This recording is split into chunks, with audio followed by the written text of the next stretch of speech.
नमस्कार फ्रेंड्स। आज हम लोग एक बहुत ही महत्वपूर्ण विषय के ऊपर बात कर रहे होंगे।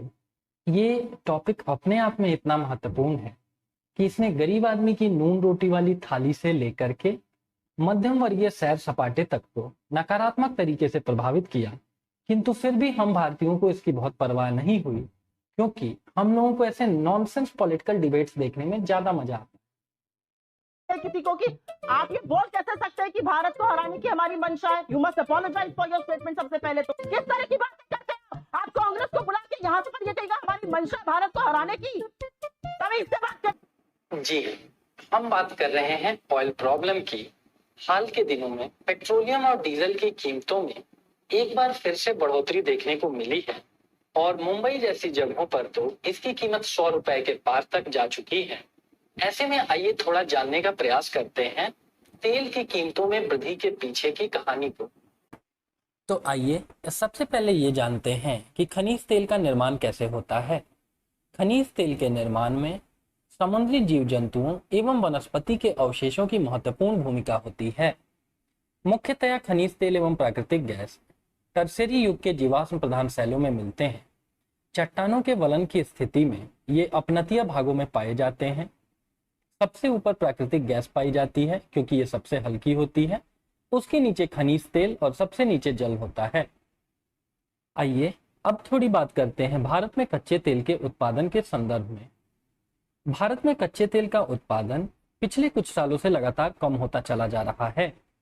जैसे कि 2013-14 में भारतीय कंपनियों ने कुल 37.8 मिलियन टन कच्चे तेल का उत्पादन किया था, जो कि 2019-20 में घट करके मात्र 32.2 मिलियन टन रह गया।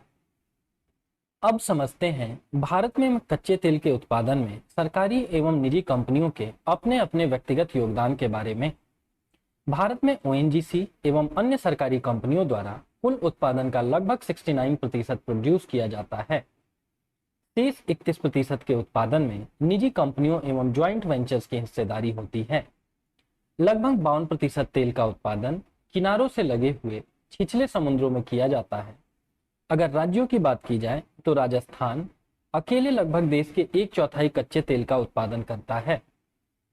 ध्यान देने वाली बात यह है कि चूंकि राजस्थान अरब सागर से लगा हुआ नहीं है, अंततः यहाँ सारा का सारा उत्पादन स्थलीय क्षेत्रों से ही किया जाता है। अगर स्थलीय क्षेत्रों की बात की जाए तो महत्वपूर्ण तेल उत्पादक क्षेत्र होंगे उत्तर पूर्व की ब्रह्मपुत्रा घाटी। इसमें डिगबोई, नहरकटिया, रुद्रसागर, सूरमा घाटी जैसे क्षेत्र सम्मिलित हैं। इसके अतिरिक्त राजस्थान का बाड़मेर क्षेत्र, गुजरात के समुद्री तटीय इलाके, कावेरी बेसिन इन तमिलनाडु और आंध्र प्रदेश भी खनिज तेल के उत्पादन के हिसाब से महत्वपूर्ण है।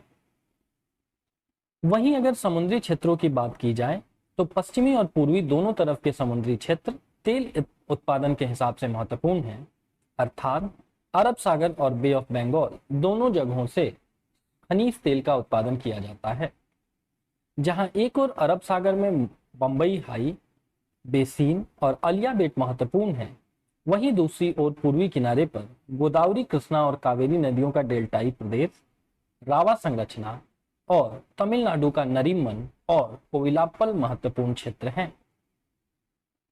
तो आइए अब आते हैं मूल समस्या पर, दैट इज तेल की कीमतों की बढ़ोतरी, और जानते हैं कि इसके पीछे कौन कौन से कारक महत्वपूर्ण हैं। इस संदर्भ में मेरे और आपसे भी ज्यादा इंपॉर्टेंट भारत के पेट्रोलियम मंत्री का बयान होगा, इसीलिए शुरुआत भी उन्हीं से करते हैं। धर्मेंद्र प्रधान ने ग्लोबल क्रूड प्राइसेस और यूपीए सरकार के समय जारी किए गए ऑयल बॉन्ड्स को मुख्यतया तेल की कीमतों में बढ़ोतरी के लिए जिम्मेदार बताया है।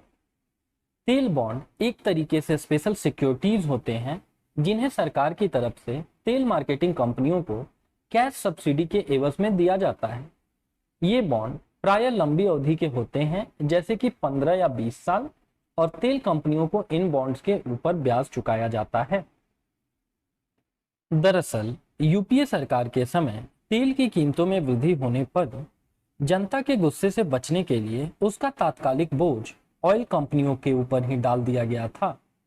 बदले में उन्हें लंबी अवधि के लिए 1.31 लाख करोड़ रुपए के ऑयल बॉन्ड जारी किए गए थे, जिनका भुगतान 2021 से लेकर के 2026 के मध्य केंद्रीय सरकार को करना था। अब चूंकि केंद्र में एनडीए सरकार है, तो अब इस भुगतान को एनडीए सरकार को करना पड़ रहा है और हाल में ही 20,000 करोड़ रुपए की एक किस्त जारी की गई। हाल फिलहाल में अंतर्राष्ट्रीय बाजार में भी कच्चे तेल की कीमतों में इजाफा देखने को मिला है और हमको ये भी जानना चाहिए कि भारत लगभग अपनी 80% आवश्यकताओं की पूर्ति आयात के द्वारा ही करता है, अर्थात 32 से 35 मिलियन टन सालाना उत्पादन के बावजूद हमको लगभग 120-140 मिलियन टन कच्चे तेल का आयात मजबूरी में करना ही पड़ता है। इसके अतिरिक्त कोविड-19 पिछले 2 सालों से वो सिंगल लार्जेस्ट कारण है जिसके कारण तेल के उत्पादन में कमी आई है। अब चाहें इसको उत्पादन क्षेत्र में स्किल्ड वर्कर्स की कमी से जोड़कर देख लीजिए या फिर मांग में अप्रत्याशित उतार चढ़ाव से। इन स्पेसिफिक रीजंस के अलावा कुछ ऐसे भी कारक होते हैं जो हर वस्तु की कीमतों में भारी बढ़ोतरी के पीछे जिम्मेदार माने जाते हैं, जैसे सप्लाई एंड डिमांड के मध्य असंतुलन का आ जाना, black marketing, black money, rapid growth of population जिसके कारण प्राकृतिक संसाधनों पर दबाव पड़ता है, सरकार की टैक्सेशन की नीतियां, डिफिसिट फाइनेंसिंग और इंक्रीज इन मनी सप्लाई। और अब बात करते हैं कि भारत सरकार विदेशों से कितने रुपए लीटर तेल खरीद करके हमें कितने रुपए में बेचती है। जैसे वर्तमान समय की बात की जाए तो अंतर्राष्ट्रीय बाजारों में तेल की कीमत प्रति बैरल लगभग 5500 रुपीस के आसपास चल रही है। एक बैरल में लगभग 159 लीटर तेल होता है। इस तरीके से कच्चा तेल प्रति लीटर लगभग 35 रुपए का पड़ता होगा। तो क्या हम लोग इससे यह निष्कर्ष निकालें कि मौजूदा सरकार बड़ी निकम्मी है जो कि 35 रुपए का तेल खरीद करके हमको आपको 100 रुपए में बेच रही है? और अगर ऐसा है तो चलिए झोला उठाया जाए और सरकार का तत्काल घेराव जंतर मंतर पर प्रारंभ किया जाए। लेकिन जरा ठहरिए, मैंने आपको कच्चे तेल की कीमत बताई, न कि रिफाइंड तेल की। 35 रुपए प्रति लीटर में जो कच्चा तेल भारत सरकार खरीदती है उसको इस्तेमाल में लाने के लिए सरकार को इसे रिफाइन करना पड़ता है। साथ ही साथ ईरान और इराक जैसे देशों से यहाँ तक लाने में ट्रांसपोर्टेशन कॉस्ट भी काफी पड़ता है। इस तरीके से कच्चा तेल हमारे इस्तेमाल में लाए जाने के समय 35 रुपए से बढ़ करके 60 रुपए के आसपास का पड़ता है। इसके अतिरिक्त हमारे आपके द्वारा चुकाए गए मूल्य में एग्रीकल्चरल सेस भी शामिल होता है। सेस एक ऐसा कर होता है जिसकी उगाही सरकार किसी स्पेसिफिक पर्पस के लिए करती है और एग्रीकल्चरल सेस से हमारे किसान भाइयों की सहायता करने का प्रयास किया जाता है। सरकार हमसे आपसे जो कीमत वसूलती है उसके द्वारा किसानों का कल्याण किया जाता है, विभिन्न सरकारी योजनाओं को फंडिंग की जाती है।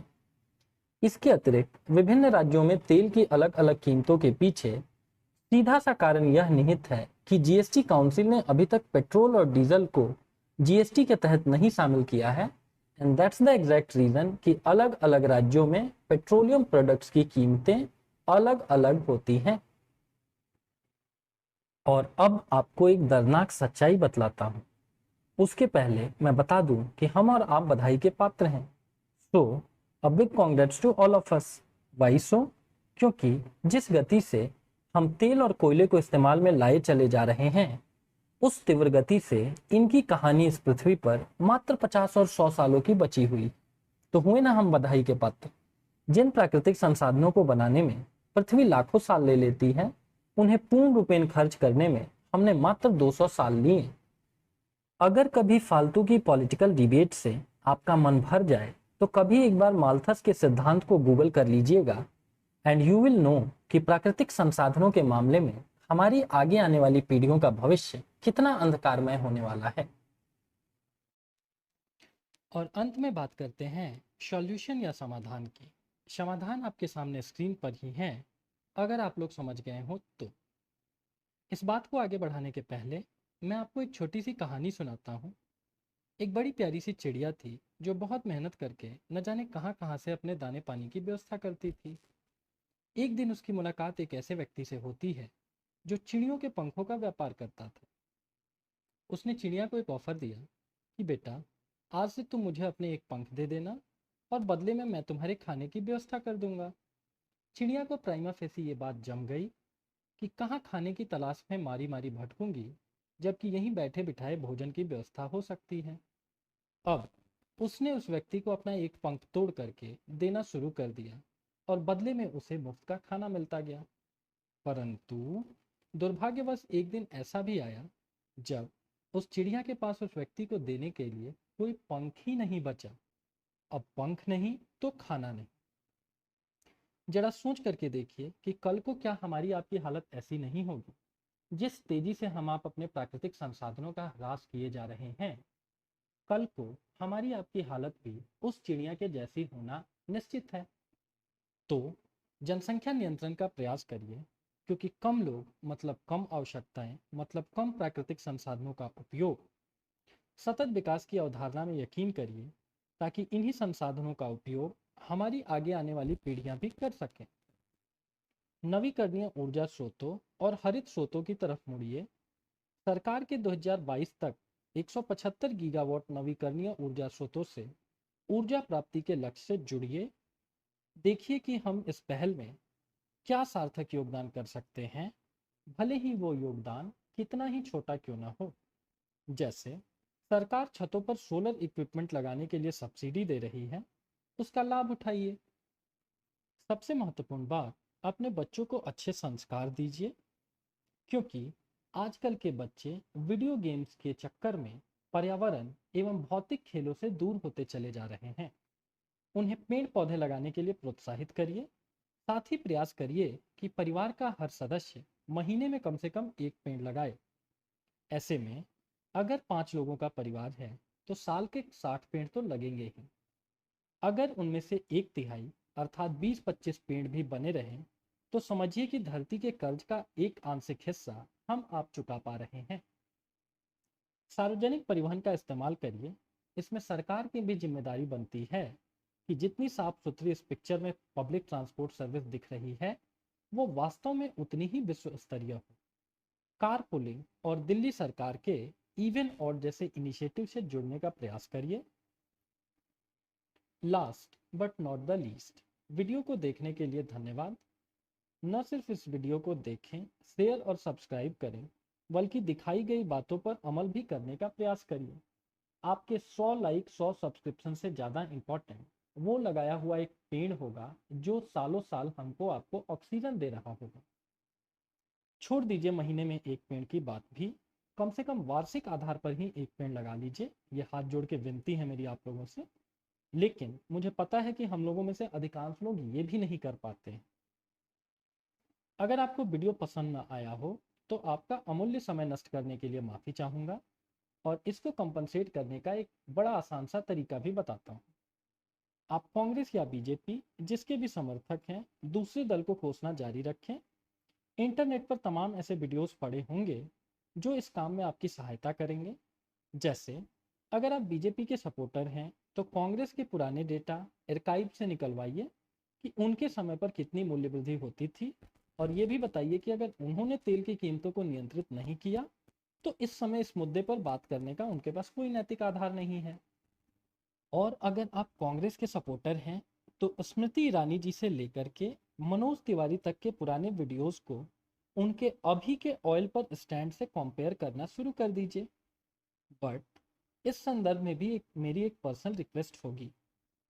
आप नरेंद्र भाई मोदी या सोनिया गांधी जिनसे भी ये उम्मीद लगा रहे हैं कि वो आपको चवन्नी अठन्नी के भाव तेल दिलवा देंगे, उनको कम से कम 541 या 66 मिलियन ईयर्स के लिए प्रधानमंत्री बनाएंगे। क्योंकि प्राकृतिक संसाधनों का निर्माण प्रकृति की गोद में होता है, ना कि प्रधानमंत्री आवास में या एमजे अकबर रोड पर।